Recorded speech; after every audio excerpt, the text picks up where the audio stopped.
পাহাড়ে যাওয়ার আগে কেন যেতে হলো চোখের ডাক্তারের কাছে, আজ সেটাই শেয়ার করব তোমাদের সাথে। হাই, আমি শ্রেয়া, চলে এলাম আরও একটি নতুন ব্লগ নিয়ে। তোমাদের সাথে তো আমি শুরুতেই শেয়ার করলাম আমরা ঘুরতে যাওয়ার আগে গিয়েছিলাম আই চেক আপে।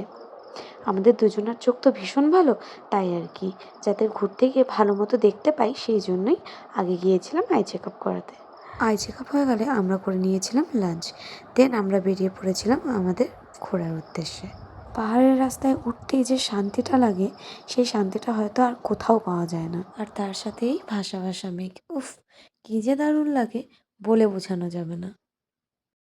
রাস্তায় আমরা একটা ভিউ পয়েন্ট দেখতে পেয়ে দাঁড়িয়েছিলাম সেখানে কিছুক্ষণ।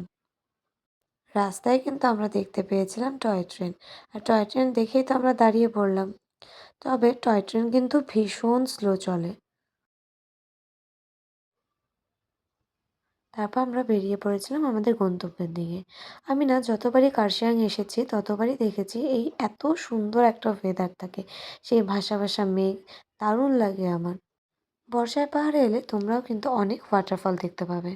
যেমন আমরা এই রাস্তায় অনেকগুলো ছোট ছোট ওয়াটারফল দেখতে পেয়েছিলাম, এই যে যেমন একটা। তারপর কিছুক্ষণ দূরে যেতেই একটা কিন্তু বড় ওয়াটারফল আমাদের চোখে পড়ে, আর আমরা সেখানে দাঁড়িয়ে পড়ি। কি যে ভালো লাগছিল, ওখানে জলের ছিটেগুলো আসছিল চোখে মুখে, ভীষণ ভালো লাগছিল।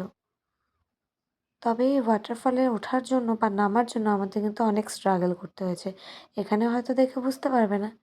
যাই হোক, জাস্ট ওয়েদারটা দেখো, একদম মেঘে ঢেকে গেছে।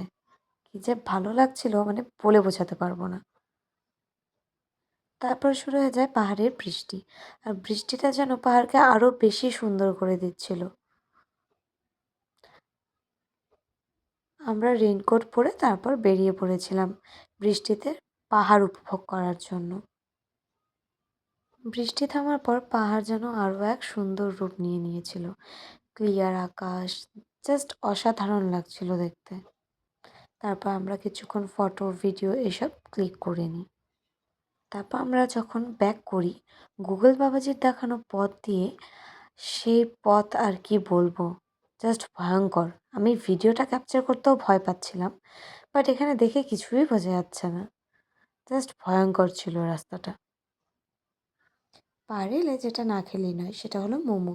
আমরা মোমো আর চা খেয়ে বেরিয়ে পড়েছিলাম বাড়ির উদ্দেশ্যে।